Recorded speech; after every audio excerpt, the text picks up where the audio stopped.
Grábenos, don David, para darle la bienvenida a dos compañeros, a nuestro queridísimo amigo Ramiro Padilla Tondo, escritor y analista político, y también al periodista y lingüista Miguel Martín Felipe Valencia. Te saludo con mucho gusto. Primero a ti, Ramiro, ¿cómo te va? Muy bien, escuchando esta disertación muy estructurada de Epigmenio, y al otro tipo ladrando, rabioso, tratando de impedir que hable, porque dice verdades incómodas. Es terrible, como bien dice el auditorio. Me sucede cuando tengo que comentar de Denise Dresser, de Lili Telles, de Ciro, de Loret, de todos ellos. A mí me pudre tener que hablar de la escoria mediática del país, pero bueno, ¿qué podemos hacer? Son un asunto noticioso y lo tenemos que comentar, porque si no lo comentamos, hacen que la bola de nieve crezca, una bola de fake news. No nos queda otra, aunque no sea muy agradable, pero bueno. Ciro Gómez Leiva está casado con el poder autoritario y no lo vamos a sacar de ahí, como bien tú dices. Ahora sí está atrapado en una realidad alternativa, porque tener Epigmenio ahí ha de ser, yo creo que esa es la hora que más sufre en la semana Ciro Gómez Leiva, ¿no, mi querido Toño? Definitivamente, y vamos pues ampliar un poco sobre esto en unos momentos más. Déjame también saludar a Miguel. Miguel, ¿cómo te va? Bienvenido a Sin Censura. Hola, Toñito. Muy bien, pues estamos aquí ya en horario intempestivo, en horario atípico, pero muy a gusto aquí contigo y con Ramiro. Pues sí, esto de escuchar a Ciro también, igual sufro lo mismo que la audiencia, y pues yo creo que junto con Carlos Marín es de la gente que puede salir ante los micrófonos y las cámaras, ¿no? Todavía a defender a los indefendibles, porque si te fijas, todo el conglomerado de gentuza, pues nada más se la pasa en Twitter. En Twitter, de hecho, pues sacan toda su misantropía. Y yo lo que estoy proponiendo es que en las próximas campañas, o más bien en los próximos debates, se presenten los candidatos de Morena, por ejemplo, los candidatos, sobre todo para exhibir a la derecha, con sus tweets impresos en grandote. ¿Por qué? Porque el gran público a veces no se da cuenta de lo misantrópicos que son, de lo contra natura que son, de cómo odian al propio género humano y cómo lo dejan ver en Twitter. Y entonces cuando ve a la gente que nos llegan a decir arrastrados, paleros, que nos llegan a decir miles de cosas, no a nosotros los que los combatimos, digamos, desde la trinchera del periodismo, sino a la propia población, la llegan a insultar. Yo creo que eso va a ser un gran avance. Y estos pues no tienen nada de reparo, estos sí son unos totales descarados, y pues pueden decirle en su cara a la gente que Salinas fue bueno, que Peña Nieto, que Murillo Karam fueron blancas palomas, y lo hacen, como dice Ramiro, de una manera pues tan bonita, tan a veces es tanto o más estructurada que el propio Epigmenio, que bajo ese rasero mucha gente desafortunadamente todavía les cree, pero también, por otro lado, afortunadamente, pues ya es menos que antes. Así es, yo no sé de qué quieren ellos que seamos paleros de la humanidad, por estar buscando lo mejor que es para la humanidad. ¿Cómo no va a ser bueno para la humanidad la igualdad, la justicia, la búsqueda de la paz social? Yo no sé de verdad de qué están hablando. Entiendo la misantropía de la que habla Miguel. Vamos a empezar con eso, compañeros. Sígale, don David, sígale con esto.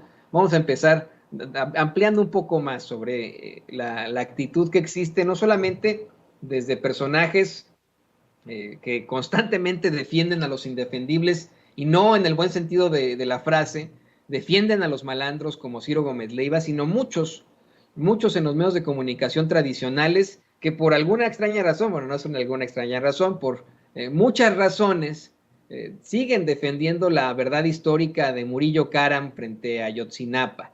Yo quiero insistir con esto, cualquier historiador que se respete le va a usted explicar cómo se establece una verdad histórica. Se establece tras décadas de investigación en las que se pueden plantear situaciones claras sobre un hecho que ocurrió en la humanidad, no después de meses y de una pinchurrienta investigación priista con la que, pues, para salir del caso, tratan de implantar la verdad que ellos tienen, y después de torturas comprobadas a testigos del caso. Esta es una de las situaciones. Hay que ser muy claros.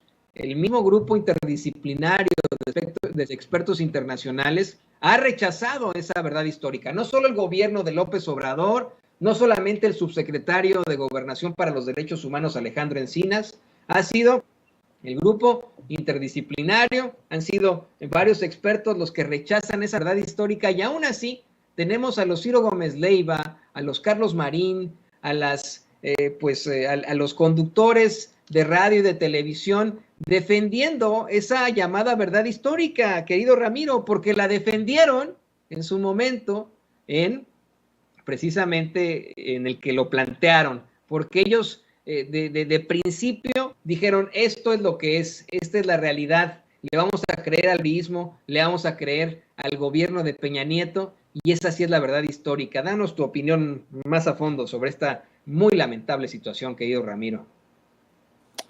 Desde el principio le llamé yo la verdad histérica, porque obviamente conocemos al prianismo como un club de mentirosos profesionales.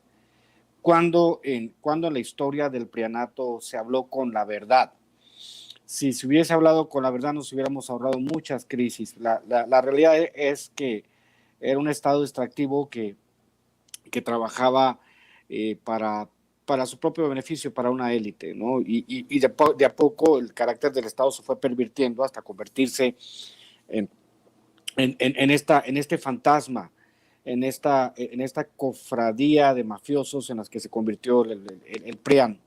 En el gobierno de Peña Nieto, obviamente, lo hemos dicho muchas veces, hay una línea de comando de la situación de los estudiantes de Ayotzinapa. El presidente municipal sabía a los 5 minutos, el gobernador a los 10, el presidente a los 15 minutos, más que suficiente tiempo para que una orden superior hubiese hecho que los jóvenes siguieran con vida.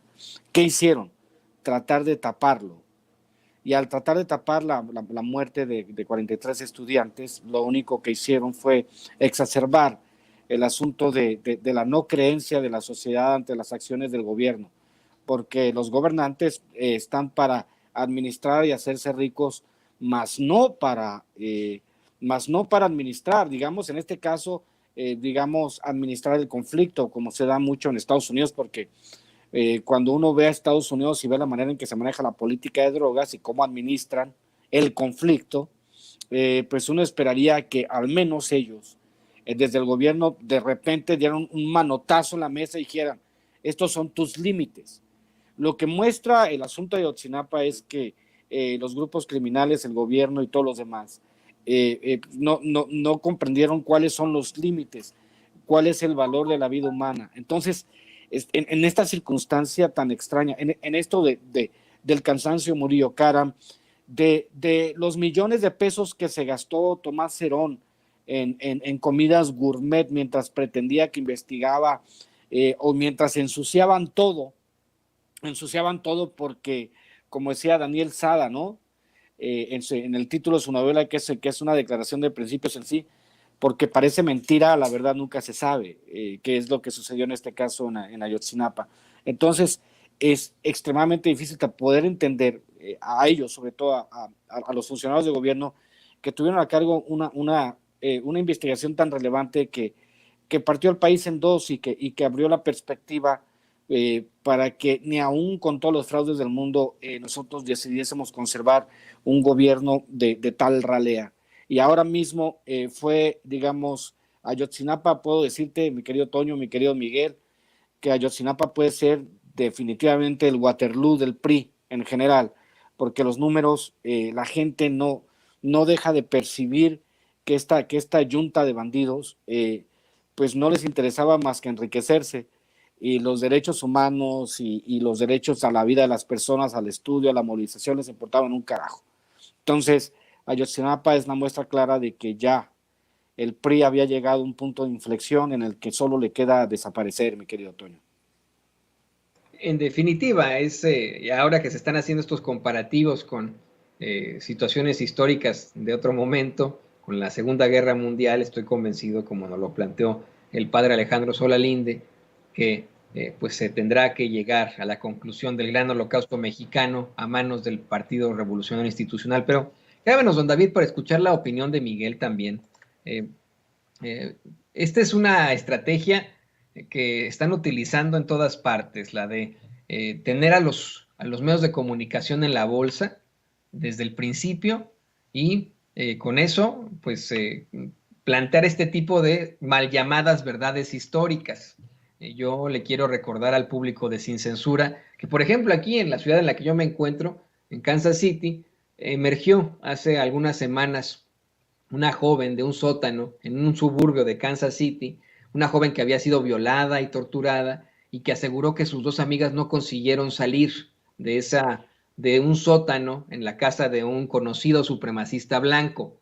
Los medios de comunicación, ante la serie de denuncias de la comunidad afroamericana durante varias semanas, de líderes religiosos, le hicieron caso los medios de comunicación a la policía al decir que no había un asesino serial, que no había ningún tipo de problemática, que eran casos aislados, luego de que empezaran a desaparecer mujeres en la calle de Prospect, aquí en Kansas City, una avenida muy importante, muy concurrida, y pues ahora quedaron exhibidos tanto la policía como precisamente los medios de comunicación tradicionales. Es lo mismo, Miguel, en México tenemos desde hace ya muchos años a esos medios defendiendo a capa y espada una verdad que no se sostiene, que no la sostiene ni siquiera el grupo interdisciplinario de expertos internacionales, una verdad histórica que fue creada de la nada por parte de funcionarios priistas que ahora sí se ha confirmado,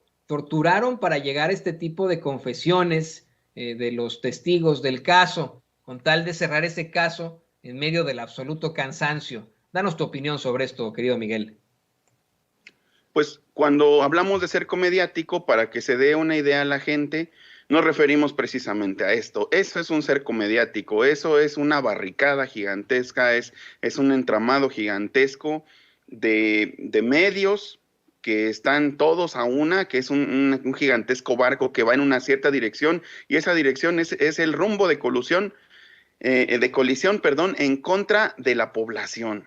Van a fregar y van a favorecer a los intereses empresariales, a lo que llamamos poderes fácticos. Por eso es que nosotros estamos siempre en friega en estas trincheras, tratando precisamente de tumbar el cerco mediático, tratando de democratizar el espectro radioeléctrico de México y editorial también, que pues están secuestrados por los mismos de siempre todavía. Eso sí, yo creo que no cambió junto con el cambio de régimen, sin embargo, pues estamos cambiándolo, estamos tratando, haciendo la lucha diaria, y yo creo que el caso Ayotzinapa, así como decía Ramiro que era la verdad histérica, yo lo llamaría también la verdad histriónica, ¿no? Porque fue una total actuación, fue un total montaje, ese tipo de montajes que se hicieron comúnmente, si recuerdan también cuando hubo la muerte, me parece que de Manuel Muñoz Rocha, se pretendía un montaje en el que se habían encontrado sus restos por medio de una vidente, ¿no? Muy a lo serie gringa, ¿no? De una manera muy burda, y ya luego se supo que esta vidente, Francisca Cetina, la Paca, había sido contratada por Pablo Chapa Besanilla, y entonces pues habían sembrado un cadáver en una finca y habían dicho que lo habían matado con un bat, y pues fue un total absurdo que la gente en su momento pues sí dio por válido. ¿Por qué? Porque pues la gente ha sido demasiado noble, confiada en muchos momentos y también alienada por todo este poder mediático, porque pues ha hecho con la psique de los mexicanos lo que ha querido. Ha hecho con la psique de los mexicanos, la ha moldeado, la ha hecho, digamos, votar por quien ha querido durante muchos sexenios. Por ejemplo, nos vamos al sexenio de Fox, ¿no? Como el sexenio, la campaña de Vicente Fox, pues fue básicamente construida en los medios, ¿no? Y la campaña de Calderón también fue construida en los medios, y la campaña sucia contra Andrés Manuel López Obrador fue construida también en los medios, ¿no? Con eso de que era un peligro para México. Sin embargo, pues eso se empieza afortunadamente a resquebrajar. Eso se empieza afortunadamente ya a ir cayendo. Ya creo que la labor de medios como Sin Censura precisamente pues ya se va notando en la psique colectiva, en el despertar de conciencias, y a mí me llama mucho la atención particularmente pues este caso de Ayotzinapa por todas estas cuestiones, pero también porque es paradigmático. ¿Por qué? Porque yo sigo pensando que si no hubieran sido estudiantes considerados revoltosos, que si no hubieran sido estudiantes de normalistas, digamos, porque hubo un proceso de criminalización en los medios hacia los maestros durante mucho tiempo. Y tú platicabas con la gente de a pie y decías, son unos huevones, son unos revoltosos, son unos golpistas, decían algunos. Entonces, y aparte, si no hubieran sido, como les digo, indígenas, si no hubieran sido indígenas, maestros y de paso contestatarios, pues probablemente hubieran aparecido y hubieran aparecido pronto. Pero estos estigmas sociales con los que algunos cargan o cargamos en la sociedad, creo que son definitorios en este tipo de cuestiones, ¿no? Porque pues obviamente no se va a alzar la voz igual, o no va a alzar la voz la misma gente importante por personas que son indígenas y que han sido criminalizados por su profesión y que aparte pues se les considera como revoltosos por tener esta vena contestataria, esta vena que tradicionalmente se tiene en las normales rurales. Entonces pues ahí se nota, ¿no? Ahí se nota cuál era la forma de medir a la población de una manera desigual y de una manera, pues podríamos decir, incluso discriminativa por parte de esos gobiernos neoliberales, por parte de ese régimen neoliberal. No era nadie, ellos no tenían rostro y no tenían identidad para este tipo de personas. Y vemos, por ejemplo, el contraste, porque esto me lleva incluso a acordarme de cuando, me parece que fue en 2020, ¿no? Cuando Jorge Castañeda, en una de esas mesas de Leo Zuckerman con ese, entendió el que entendió, decía que habían mandado a su hija a prácticas a hacer su servicio social de médico al pueblo Putla Villa de Guerrero, Oaxaca, que por cierto, pues tengo un amigo que es de ahí, tiene un carnaval precioso donde tiene una figura emblemática que es el viejo de los tiliches, y le había llamado pinche pueblo arrabalero. ¿Y qué hace el presidente? ¿Qué hace Andrés Manuel López Obrador? Crea las universidades Benito Juárez, y una de ellas, un plantel, va a estar precisamente en la Sierra de Guerrero, lo creó en Iguala, y va a tener la carrera de médico comunitario, para que ya no haya niños ricos, misántropos, que desprecian al género humano y que van a prestar un servicio, pero pues que en realidad no quisieran hacerlo porque no es el tipo de gente al que ellos están acostumbrados. Entonces, para que veamos, yo creo que ahí se nota muy bien el cambio de enfoque de un régimen a otro, y por supuesto que este gobierno sí está trabajando para que se resuelva el caso, más allá de que le quieran poner piedritas más que otra cosa mediáticas en el camino y casi construir una nueva verdad histórica de que mejor regresen los neoliberales porque ellos sí saben trabajar, ¿no? Casi están diciendo eso, pero pues obviamente pues ya la población ha despertado lo suficiente como para no caer en todas estas mentiras. Tan ha despertado, Miguel, que 9 de cada 10 mexicanos quieren la reforma electoral. Grábenos, don David, tenemos que hablar de este tema que es verdaderamente interesante. Están en los medios de comunicación, precisamente corporativos, desgarrándose las vestiduras, diciendo que el INE se dio un balazo en el pie, que perdieron ellos mismos, que se están enfrentando a situaciones terribles, que perdieron con su propia encuesta. Pues sí, se reveló que 9 de cada 10 mexicanos quieren la reforma electoral propuesta por el presidente López Obrador. De hecho, y eso, vamos a empezar con eso, Ramiro, hay varios datos que se pueden analizar al respecto. Déjame, te busco bien, aquí está como los plantean en los momentos. El 93% de los ciudadanos apoya la propuesta de destinar menos recursos públicos a los partidos políticos. El 87%, le ofrezco disculpas, de pronto me salió ahí una propaganda de estas revistas. Bueno, el 87% avala disminuir el número de diputaciones y senadurías a nivel federal. El 78% apoya que los consejeros y los magistrados electorales sean electos por el voto directo de la ciudadanía, y el 74% acepta reducir los recursos que se le otorgan al INE. Se plantea desde Morena que esta encuesta que hizo el INE la están intentando ocultar ahora que vieron que le salió el tiro por la culata. Yo imagino que hicieron la encuesta telefónica le llegaron los resultados a Lenchito, bueno, a Lorenzo Córdoba, a Ciro Murayama, y pues no sé, ¿no? La gente que está a su alrededor seguramente les dijeron, oye, Lencho, Ciro, ¿no se cansan de hacer el ridículo o qué pasa, no? Tú danos tu opinión, por favor, Ramiro. Imagina esa parte. Le llamo yo, mi querido Toño, psicopatía a la inversa. Esto es que los del INE piensan que todos los quieren. Y para demostrar esa psicopatía a la inversa, pues hicieron una encuesta para demostrar, voy a traer a colación aquel libro que salió sospechosamente unos meses antes de la elección del 2018 de un famoso historiador cuyo apellido empieza con K, que el libro se llama El Estado soy yo, y hace reflexiones, obviamente asustando con el petate del muerto acerca del populismo. Me tuve que chutar el libro para tratar de entender, aunque no es mi favorito, pero en este caso, Lencho Córdoba se ha convertido en la democracia soy yo, ¿no?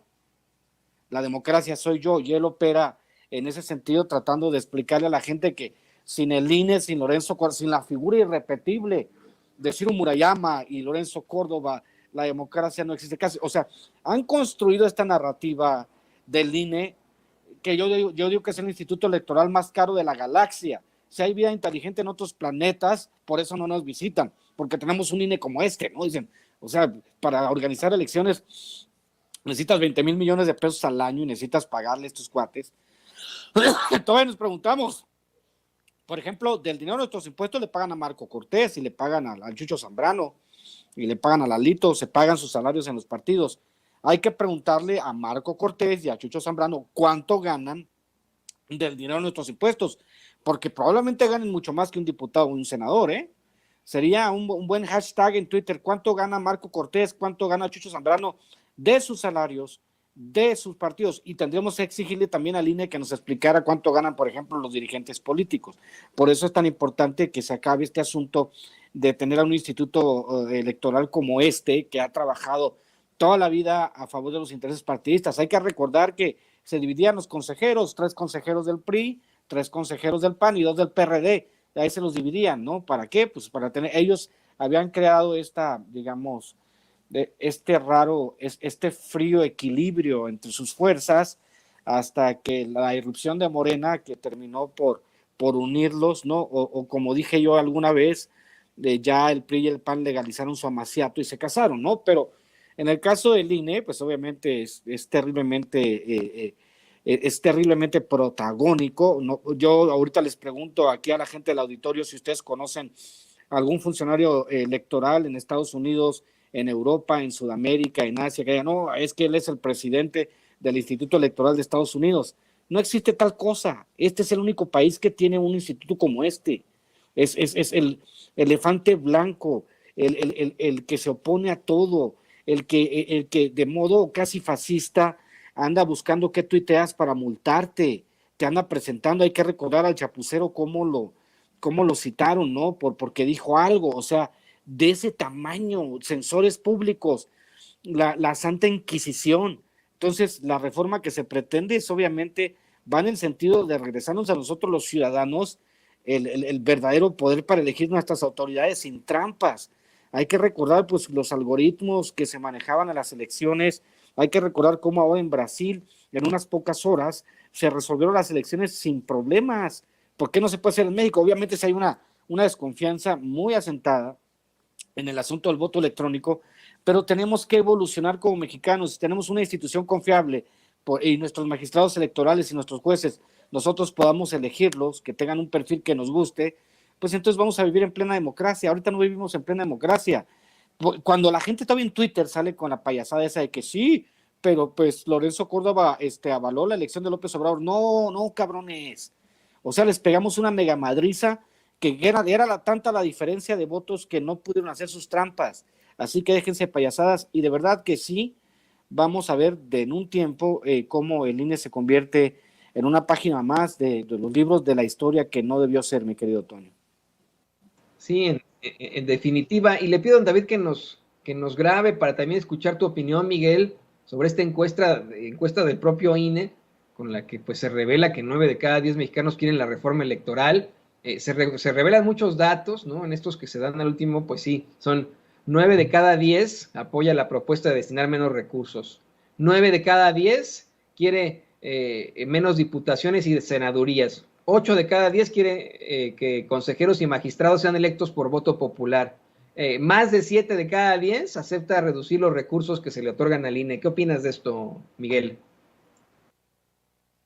Pues es que la población, el electorado, la gente que está, pues ya, como decimos, cada vez más politizada y cada vez más consciente, pues simplemente quiere un instituto electoral, quiere que sus votos queden en manos de una entidad que esté a la altura de ellos mismos, a la altura de las circunstancias políticas, a la altura de los tiempos que corren y pues, ¿por qué no decirlo? También a la altura del régimen actual, la verdad.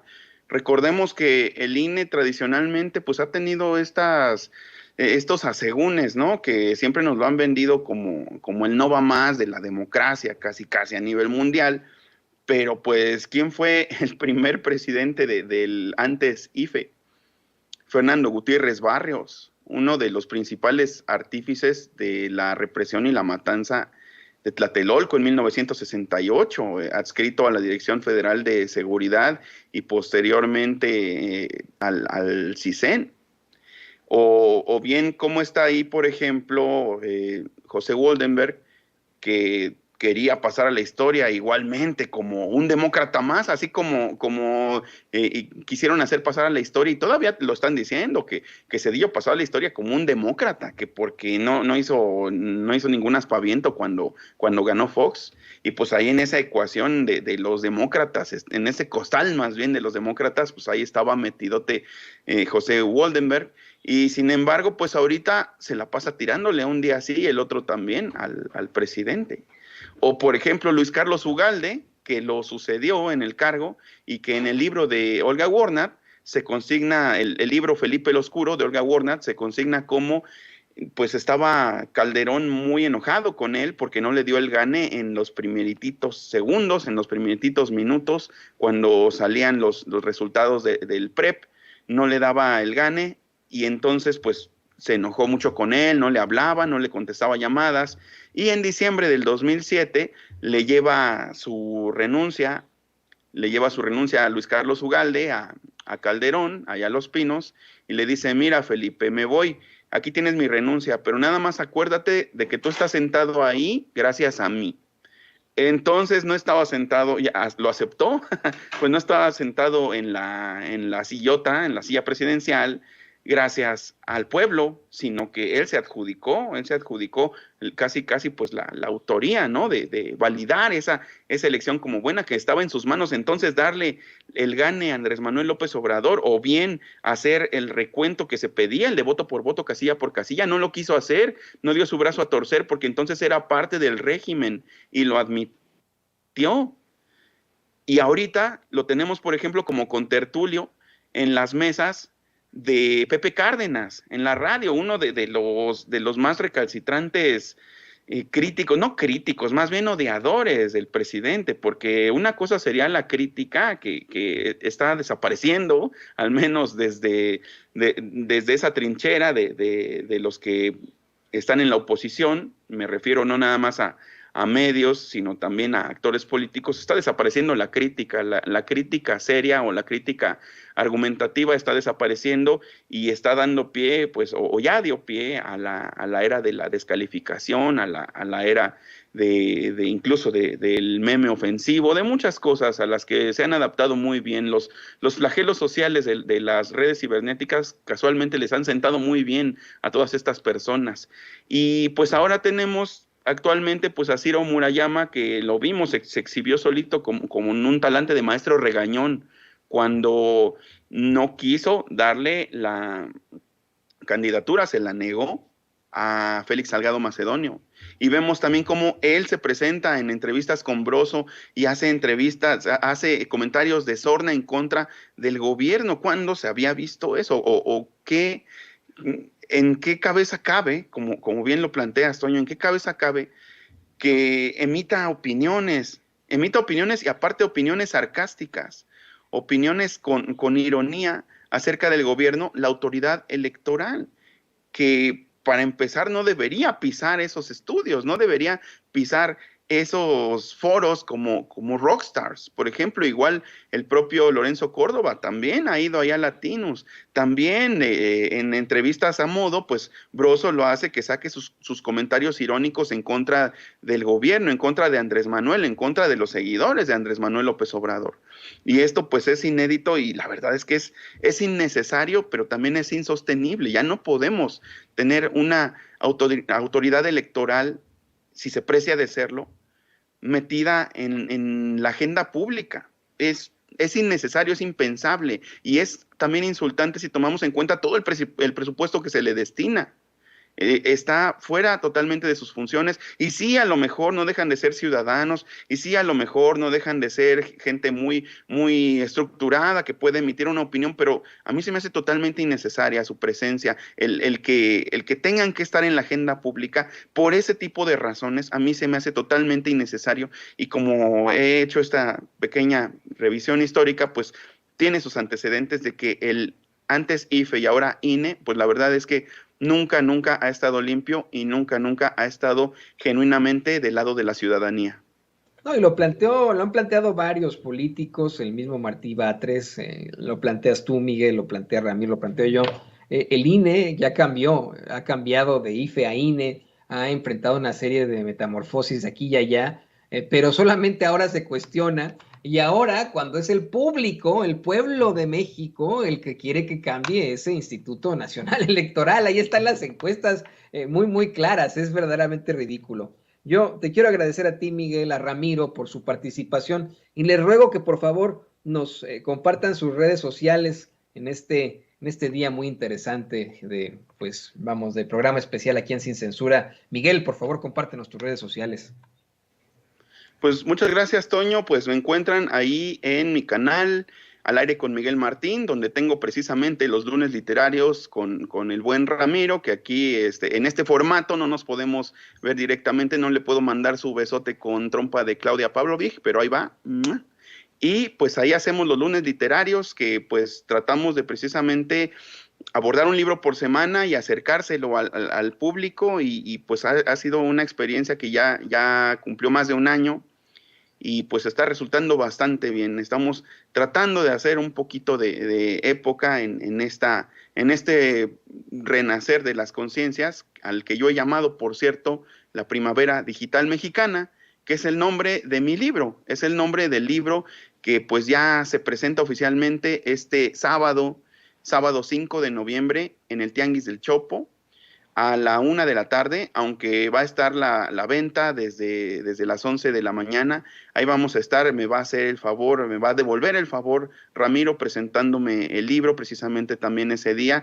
Y pues también me pueden encontrar en Twitter como @MiguelMartinfe, en Facebook como Miguel Martín Felipe Valencia, mi nombre completo, y por supuesto también leer mis artículos tanto de política como de cultura en Regeneración, esa sección, ese suplemento cultural que ya prácticamente me lo agencié, y pues ni modo, ahí estarán leyendo todas esas cuestiones que estoy escribiendo y que se publican los domingos. Muchas gracias a toda la audiencia de Sin Censura, a ti, Toño, a Ceci, y por supuesto que les deseo un muy feliz y entrañable Día de Muertos. Te deseamos lo mejor, Miguel Martín Felipe Valencia, con tu libro, ahí presentándose en el Chopo. Cómo extraño yo el Chopo. Y pues tú también, Ramiro, ya sé que andas ahí generando últimas ediciones y libros.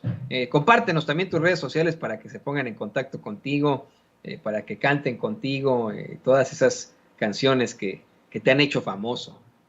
Sí, por supuesto. Y ya sabes, pues a partir de las 11 de la mañana, como dijo el buen Miguel Martín, estaremos llevando también de mis libros en el Tianguis del Chopo. Va a ser mi última presentación este año en la Ciudad de México y ya no regreso hasta el próximo verano. Entonces, a la gente que no ha tenido chance de ir a nuestras presentaciones, a la presentación del libro de Miguel, pues nos vemos en el Tianguis Cultural del Chopo el sábado a partir de las 11 de la mañana, a la 1 la presentación, y de ahí firma de libros y todo, ahí vamos a estar. Y obviamente a la gente que me sigue, les agradezco mucho a los que han seguido comprando los libros por Amazon, los libros obviamente de que se sigue vendiendo el Chairo Ilustrado, Cartas un Facho.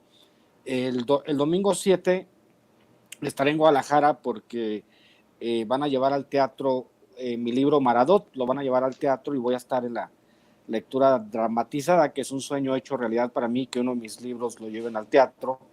Y la próxima semana, del 7 hasta el 12, voy a estar en la ciudad de Guadalajara, Jalisco, por los que quieran contactar. Ahí voy a andar con mi bandita chaira de Jalisco, que es bastante numerosa, aunque estén en territorio del Pan Naranja.